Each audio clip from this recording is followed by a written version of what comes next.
இந்திய கம்யூனிஸ்டை தொடர்ந்து தற்போது மார்க்சிஸ்ட் கம்யூனிஸ்ட் அலுவலகத்தில் தாவேகாவின் நிர்வாகி தாவேகா இணை பொதுச் செயலாளர் சிடிஆர் நிர்மல்குமார் அங்கு சென்று அக்கட்சியின் மாநில செயலாளர் சண்முகத்தை சந்தித்து தங்களுக்கு ஆதரவு தரும்படி கடிதத்தை வழங்கியிருக்கிறார். அந்த காட்சிகளை தற்போது நாம் பார்த்துக் கொண்டிருக்கிறோம். ஆதரவு கேட்டு தாவேகா ஆட்சி அமைக்க ஆதரவு கேட்டு மார்க்சிஸ்ட் கம்யூனிஸ்ட் கட்சியின் தலைமை அலுவலகத்திற்கு சென்று பேச்சுவார்த்தை நடத்தி வருகிறார். அண்மை செய்தியாக பார்த்துக் கொண்டிருக்கிறோம். தாவேகா ஆட்சி அமைக்க 118 இடங்கள் தேவைப்படக்கூடிய சூழ்நிலையில் 6 இடங்கள் மீதம் தேவைப்படுகின்றன. அந்த 6 இடங்களை பெறுவதற்காக மற்ற கட்சிகளை அணுகி தங்களுக்கு ஆதரவு தரும்படி தீவிர முயற்சியில் ஈடுபட்டு வருகிறது. அதன் ஒவ்வொரு கட்டமாக தற்போது நாம் பார்த்துக் கொண்டிருக்கிற சூழ்நிலையில் இதற்கு முன்பாக இந்திய கம்யூனிஸ்ட் கட்சி அலுவலகத்திற்கு சென்று ஆதரவு அளிக்கும்படி கேட்டுக்கொண்டு கடிதத்தை வழங்கினர். இதற்கு முன்பாக அவர்கள் இமெயில் மூலமாக கடிதம் அனுப்பியதாக அவர் தெரிவித்திருந்தார். தற்போது நேரிலேயே சென்று தங்களுக்கு ஆதரவு தரும்படி தாவேகா இணை பொதுச் செயலாளர் சிடிஆர் நிர்மல்குமார் ஒவ்வொரு கட்சியாக சென்று, அதாவது கம்யூனிஸ்ட் கட்சி அலுவலகத்திற்கும் விசிகா கட்சி அலுவலகத்திற்கும் செல்லிருப்பதாக சொல்லப்படக்கூடிய நிலையில் முதலாவதாக இந்திய கம்யூனிஸ்ட் அலுவலகத்திற்கு நேரில் சென்று ஆதரவு கோரிய நிலையில் அதற்கு அடுத்தபடியாக தற்போது தாவேகாவுக்கு ஆதரவு கோரி மார்க்சிஸ்ட் கம்யூனிஸ்ட் கட்சி தலைமை அலுவலகத்திற்கு சென்றிருக்கிறார் நிர்மல்குமார். அங்கு சென்று கட்சிக்கு ஆட்சி அமைக்க ஆதரவு கேட்டிருக்கிறார். கூடுதல் விவரங்களை செய்தியாளர் செலினா வழங்க கேட்கலாம். செலினா, இந்த சந்திப்பு குறித்த விவரங்கள்.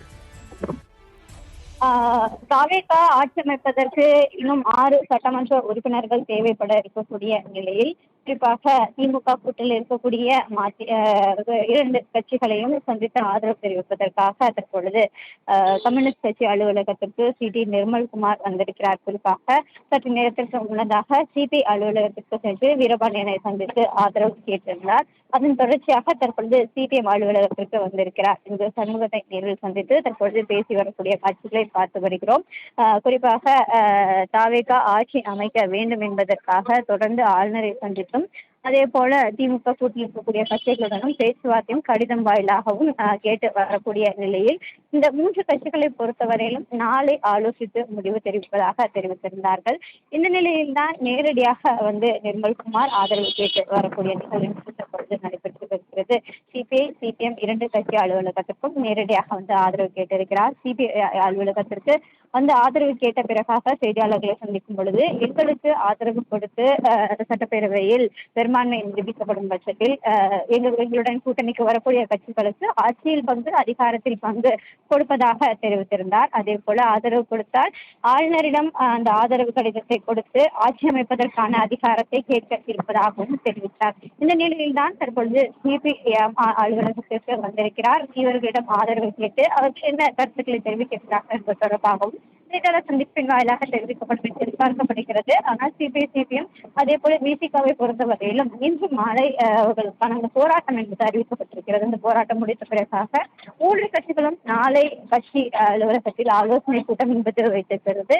அந்த ஆலோசனை கூட்டத்திற்கு பிறகாக என்ன முடிவுகள் எட்டப்பட இருக்கிறது என்பது தொடர்பாகவும் அந்த கட்சி அலுவலகத்திலிருந்து அதிகாரப்பூர்வ அறிவிப்பு என்பது வரும் என்று எதிர்பார்க்கப்படுகிறது.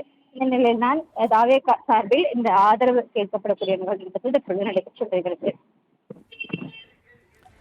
செலினா, ஏற்கனவே இதற்கு முன்பு கடிதம் வாயிலாக மின்னஞ்சல் வாயிலாக கடிதம் அனுப்பிவிட்டார்கள். தற்போது ஆதரவு கேட்டு நேரடியாகவே சென்று பார்க்கக்கூடிய இந்த சூழலை நாம் எப்படி புரிந்து கொள்வது? தாவேகா தரப்பில் இறங்கி வருவதாகவும் அதே நேரத்தில் அவர்களுக்கு வேறு வழி இல்லை என்பதை அப்படி புரிந்து கொள்ளலாமா? அதாவது ஆட்சி அமைக்க வேண்டும் என்றால் 118 எம்எல்ஏக்கள் இருக்க வேண்டும். ஆனால் தாவேகாவை பொறுத்தவரையிலும் 108 இடங்களில் வெற்றி பெற்று இருந்தது. மேலும் திமுக கூட்டணியில் இருக்கக்கூடிய காங்கிரசிடம் ஏற்கனவே பேச்சுவார்த்தை நடத்தி அவர்களை தங்கள் வசம் இழுத்திருக்கிறார்கள். இந்த நிலையில்தான் இந்த 3 கட்சிகளுடனான அந்த 6 தொகுதிகள் என்பது தங்களுக்கு கிடைத்தால் தங்களுக்கான பெரும்பான்மையை நிரூபித்து ஆட்சி அமைக்க முடியும் என்ற பட்சத்தில் தான் தொடர்ந்து தாவேகா இறங்கி திமுக கூட்டணியில் இருக்கக்கூடிய கம்யூனிஸ்ட் மற்றும் விசிகா கட்சிகளுடனான அந்த பேச்சுவார்த்தையில் ஈடுபட்டு வருகிறது. மேலும் விசிகா கம்யூனிஸ்ட் கட்சிகளை பொறுத்தவரையிலும் பாஜக தமிழகத்தில் காலூன்றக்கூடாது, மதவாத சக்திகளுக்கு இடம் எடுக்கக்கூடாது என்பதற்காக அவர்களும் இறங்கி செல்வதற்கான முடிவுகள் எடுக்கப்படுவார்கள் என்றுதான் எதிர்பார்க்கப்படுகிறது. இந்த நிலையில் இன்று காலை வரையிலுமே திமுக தலைவரை சந்தித்து பேசிய பிறகும் கூட விசிகா தலைவர் தற்போது வரையிலும் மதச்சார்பற்ற முற்போக்கு கூட்டணியில் தான் தாங்கள் இருப்பதாக தெரிவித்திருந்தார்கள். அதன் அடிப்படையில் அடிப்படையில் தொடர்ச்சியான பேச்சுவார்த்தைகளும் கூட நடைபெற்று வருகிறது. நாளை ஆலோசனை கூட்டத்திற்கு பிறகாக என்ன முடிவுகள் எடுக்க இருக்கிறார்கள் என்பது தொடர்பான அறிவிப்புகளும் தெரிவிக்கப்படும் என்று விசிக தலைவர் திருமாவளவன் தெரிவித்திருந்தார். அதே போல இடதுசாரிகள் கட்சிகள் என்ன முடிவுகள் எடுக்க இருக்கிறதோ அதையும் விசிக எடுப்பதற்காகவும் அதற்கான பரிந்துரைகளும் எடுக்கப்படும் என்று தெரிவித்திருந்தார். அதன் அடிப்படையில் தான் தற்பொழுது இந்த பேச்சுவார்த்தை என்பது நடத்தப்பட்டது. Chennai Silks in summer mega sale. Chennai Silks summer mega sale. The Chennai Silks in Mega Summer Sale.